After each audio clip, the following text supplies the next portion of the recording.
పంజాబ్ రాష్ట్రంలో ఒక బ్రాంచ్ మందిరంలో స్థానిక సేవకుడి మీద సంఘస్థులు తిరుగుబాటు చేశారట. ఇంకొకటి జరిగింది, అది నేను చెప్పలేను. ఓ రకంగా దైవ సేవకుడి మీద చెయ్యేసేంత అంత స్థితికి వెళ్ళిపోయింది. ఇది మెడ్రాస్లో ఉన్న సెంట్రల్ మందిరానికి తెలిసింది. వాళ్ళకి చీఫ్ పాస్టర్ గారు అని ఉంటారు. ఆ చీఫ్ పాస్టర్ గారు ఆ తర్వాత ఆదివారం నేను స్థానిక సంఘానికి వస్తానని కబురు పంపించారు. సేవకులు అంతా ఏమనుకున్నారు తెలుసా? ఇక రేపు ఆదివారం వచ్చినప్పుడు ఇక పాస్టర్ గారు దీని మీదే ప్రసంగం చేస్తాడు, ఉతికి ఆరబెడతాడు.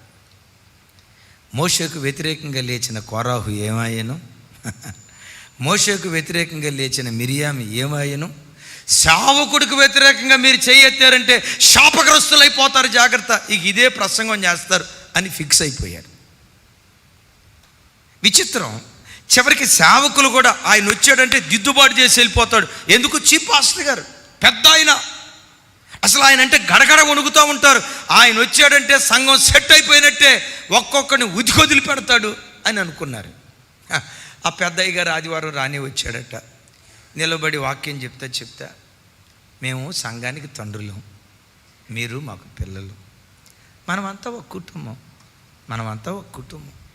కొన్నిసార్లు పిల్లలు తల్లిదండ్రులను అర్థం చేసుకోలేక చిన్న చిన్న మాటలు అంటారు. తల్లిదండ్రులు భరిస్తారు. మీరు మా పిల్లలు, ఈ ఒకటే కాదు ఎన్నైనా అనొచ్చు తర్వాత కూడా.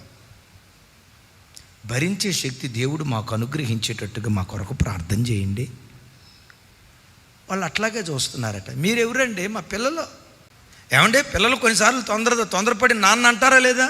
మేము మీ నాన్నలో, మనదంతా ఒక కుటుంబం, పర్వాలేదో, మీరు మా పిల్లలు, ఎప్పటికీ మా పిల్లలు, మీలో ఒక్కళ్ళను కూడా నేను బాగొట్టుకోను అని చెప్పి అసలు ఈ టాపిక్ ఏమి తీయకుండా మేము తండ్రులు, మీరు పిల్లలు, మేము మిమ్మల్ని భరిస్తాం, పర్వాలేదు, మా పిల్లలు అని ప్రసంగం ముగిస్తే, ప్రసంగం ముగించేసరికి సంఘంలో ఏడ్చిన వాళ్ళే కానీ ఏడవని వాళ్ళు అంటూ ఒక్కళ్ళు లేరంటండి.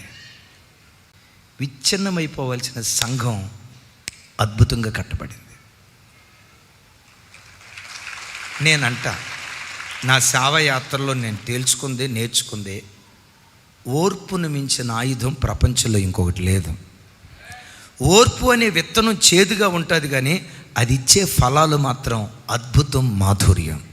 ఎప్పుడు జీవితం, నా జీవితం, నా ఇష్టం, నేనేం అట్లా అనకుండా, నేనే రాజు, నేనే మంత్రి అని అనుకోకుండా ప్రతి విషయంలో దేవుని ఆధిపత్యానికి లోబడుదుముగాక.